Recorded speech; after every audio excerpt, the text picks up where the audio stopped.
আসসালামু আলাইকুম viewers, Faria cooking and blogging চ্যানেলে আপনাদের জানাচ্ছি আরও একবার স্বাগতম। আজকে আমি আপনাদের জন্য একটি নতুন ভিডিও নিয়ে হাজির হয়েছি।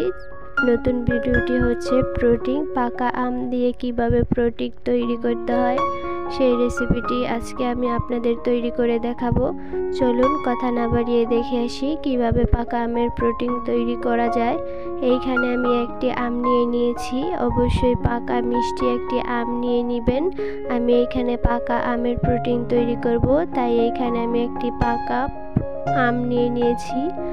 পাকা আমটি আমি প্রথমে কেটে নিব, ভালোভাবে ধুয়ে আমি আমটি কেটে নিচ্ছি। আপনারা দেখতেই পাচ্ছেন আমটি আমি কিভাবে কেটে নিচ্ছি। তারপর এই আমটিকে আপনি একটি ছোট চামচের সাহায্যে আস্তে আস্তে করে তুলে নেবেন। দেখুন আমি কিভাবে তুলে নিচ্ছি, ঠিক সেইভাবেই আপনি এই আমটিকে তুলে নেবেন, তাহলে আর ব্লেন্ড করার প্রয়োজন পড়ে না। এভাবেই করে নিলে হয়ে যায়। দেখতেই পাচ্ছেন আমি আমটিকে কিভাবে তুলে নিচ্ছি। একইভাবে আমি আমের আটি থেকেও এভাবে তুলে নিব। এই পাকা আমের প্রোটিন তৈরির রেসিপিটি আপনারা না টেনে যদি সম্পূর্ণ ভিডিওটি দেখেন তাহলে খুবই ভালো হবে, আর কখনো আমের প্রোটিন তৈরি করতে ভুল হবে না।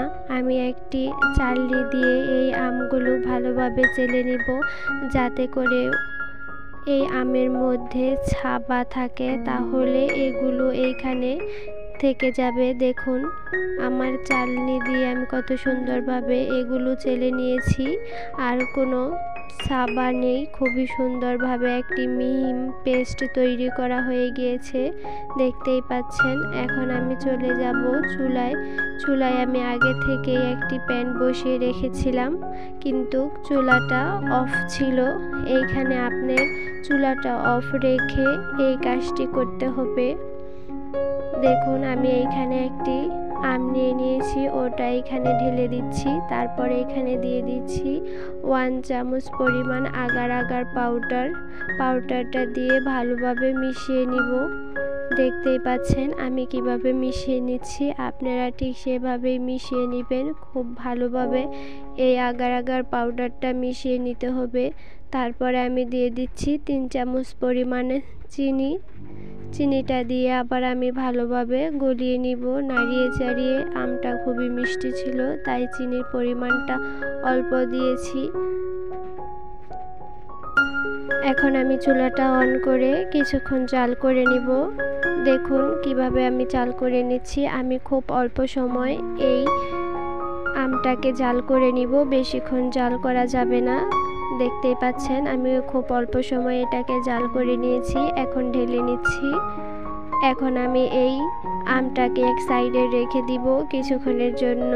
কিছুক্ষণ পর এটা শক্ত হয়ে আসবে।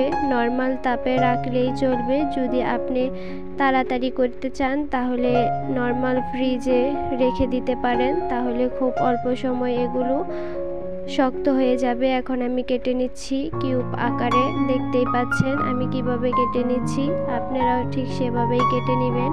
আমার ভিডিওটি যদি আপনাদের কাছে ভালো লেগে থাকে তাহলে আমার এই ছোট্ট চ্যানেলটিকে সাবস্ক্রাইব করে যাবেন। সাবস্ক্রাইব না করে আমার চ্যানেলটি থেকে বের হবেন না। এখন আমি এইখানে নিয়ে নিব 1 কাপ পরিমাণের দুধটা আমি ভালোভাবে চিনি দিয়ে আগে থেকেই জাল করে নিয়েছি। এখন আমি এতে দিয়ে দিব 1 চামচ পরিমাণ আগার আগার পাউডার। এই পাউডারটা দিয়ে আমি ভালোভাবে মিশিয়ে নিব, নাড়িয়ে চাড়িয়ে। খুবই ভালোভাবে আগার আগার পাউডারটা মিশিয়ে নিতে হবে, যাতে করে কোনো দানা বা থাকে না, এভাবে মিশাতে হবে। দেখুন আমি খুবই ভালোভাবে নাড়িয়ে চাড়িয়ে এই আগার আগার পাউডারটাকে মিশিয়ে নিচ্ছি। এখন আমি চুলাটা জ্বালিয়ে দিব।